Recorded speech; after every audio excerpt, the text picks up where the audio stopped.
कि यीशु मसीह मर चुके, शरीर में वो मर चुके, इसके कारण उनके शरीर को कब्र में रखा गया। आत्मा कहाँ गया? पिता के पास। तो शरीर कब्र में है, आत्मा पिता के पास है। प्रश्न ये उठता है कि प्राण कहाँ? प्रेज लॉर्ड, सबको जय मसीह की। सैम टीवी प्रेजेंट दिल की बात आपके साथ। मैं पास्टर सुमित इस पॉडकास्ट में आप सभी का स्वागत करता हूँ। सबको जय मसीह की सलाम। आज हम महत्वपूर्ण टॉपिक पे बात करने जा रहे हैं गुड फ्राइडे के ऊपर। तो मेरे साथ आज गेस्ट है पास्टर निखिल जीडी जी। तो आज हम गुड फ्राइडे के ऊपर बात करेंगे। सो बहुत सारे लोग आज भी उनके माइंड में सवाल है, यीशु मसीह क्रूस पर मरे ही नहीं, वो जीवित है। तो हमारे बीच में आज परमेश्वर के महानदास पास्टर निखिल जी है। तो आज हम उनसे पूछना चाहते हैं, तो पास्टर जी, जैसा बाइबल इसे बताती है, यीशु मसीह इस धरती पर आए, हमारे पापों की सारी सजा उन्होंने अपने शरीर पे ली और क्रूस पर वो मारे गए, गाड़े गए, तीसरे दिन फिर से जी उठे। तो आज बहुत सारे लोग ऐसा कॉन्ट्रोवर्सी कर रहे, बहुत सारे वीडियो फैला रहे और मसीह लोगों को बहका रहे हैं। एक रेफरेंस को लेके मत्ती की किताब अध्याय 12 वचन 40 के अंदर ऐसा लिखा है, योना 3 दिन रात जल जंतु के पेट में रहा, वैसे ही मनुष्य का पुत्र 3 रात दिन पृथ्वी के भीतर रहेगा। बाइबल कैसा बताती है, यीशु मसीह क्रूस पर मारे गए और कब्र में उन्हें रखा गया।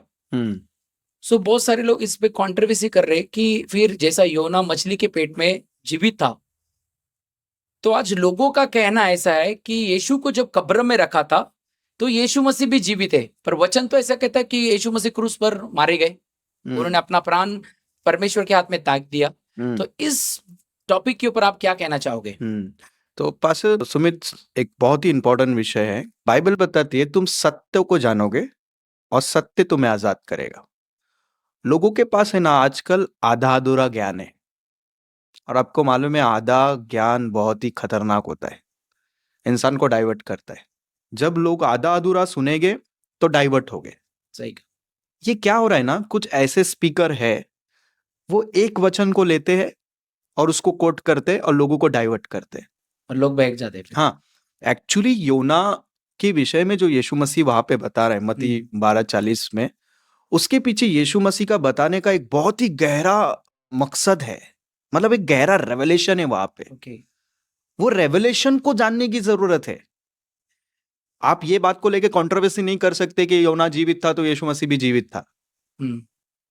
अरे वो क्लियर वचन में लिखा है कि यीशु मसीह जब क्रूस पे लटकाए जाते और ये कह के यीशु मसीह की वहां पे मृत्यु हो जाती है, वहां पर लिखा है कि इट इज फिनिश, यस, कुछ पूरा हुआ। यस। और बाइबल में कई सारे ऐसे रेफरेंसेस है जहां पे लिखा हुआ है कि यीशु मसीह मारे गए, गाड़े गए, और इतना ही नहीं, वो तीसरे दिन जी भी उठे। तो आप एक रेफरेंस को कोट करके ये नहीं कह सकते कि यीशु मसीह क्रूस पे मरे ही नहीं। इसलिए यीशु मसीह जीवित है कि मरा है, वो देखने के लिए भाले से उनको छेदा भी गया। एग्जैक्टली, मतलब उनको पता था कि यीशु मसीह मर गए। और जो सिपाही लोग भाला को जब घोंपते तो वहां पे लिखा है कि यीशु मसीह के शरीर में से लहू और पानी निकल आता है। इसमें भी एक बहुत बड़ा भेद है, तो हम लोग कभी इस टॉपिक पे भी बात करेंगे। लेकिन मेन पॉइंट पे आते हैं। देखो, सबसे इंपॉर्टेंट बात है कि इसके पीछे के रहस्य को जानने की जरूरत है। सही। सो पहला पत्रस उसका 3 अध्याय 18 वचन को जब हम पढ़ते हैं तो वहां पे इस प्रकार से लिखा हुआ है, इसीलिए कि मसीह ने भी अर्थात अधर्मियों के लिए धर्मी ने पापों के कारण एक बार दुख उठाया ताकि हमें परमेश्वर के पास पहुंचाए।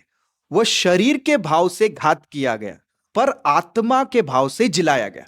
देखो, इधर ये बहुत ही इंपॉर्टेंट चीजों पे हमें फोकस करने की जरूरत है कि वो शरीर के भाव से घात किया गया,